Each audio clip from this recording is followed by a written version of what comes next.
You know, it's been 4 decades since Bobby Kennedy crouched in a shack along the Mississippi Delta and looked into the wide, listless eyes of a hungry child.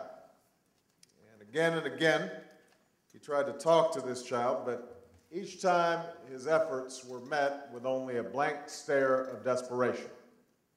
And when Kennedy turned to the reporters traveling with him, with tears in his eyes, he asked a single question about poverty in America. How can a country like this allow it? How can a country like this allow it? 40 years later, we're still asking that question. It echoes on the streets of Compton and Detroit and throughout the mining towns of West Virginia.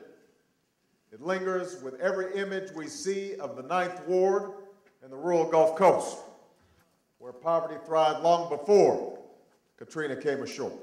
No matter how many times it's asked or what the circumstances are, the most American answer I can think of to that question is 2 words.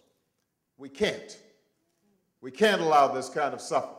We can't allow this kind of hopelessness to exist in our country.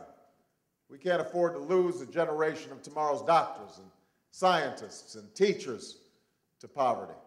And that's why the single most important focus of my economic agenda as President of the United States will be to pursue policies that create jobs and make work pay. Yeah. We can do that. This means investing in education from early childhood through college so our workers are ready to compete with any workers for the best jobs the world has to offer. It means investing more in research, science, and technology so that those new jobs and those new industries are created right here in America. And while we can't stop every job from moving overseas, we can stop giving tax breaks to companies who send them there and start giving them to companies who create jobs here in the United States of America. That's something that we can do right away. We can also start making sure those jobs keep folks out of poverty.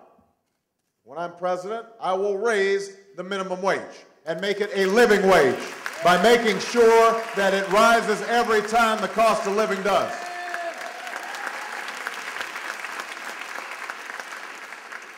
I'll start letting our unions do what they do best again, organize our workers and lift up our middle class. I'll finally make sure that every American has affordable health care that stays with you no matter what happens by passing my plan to provide universal health care and cut the cost of health care by up to $2,500 per family. And we're going to do it by the end of my first term as President of the United States. We can do that.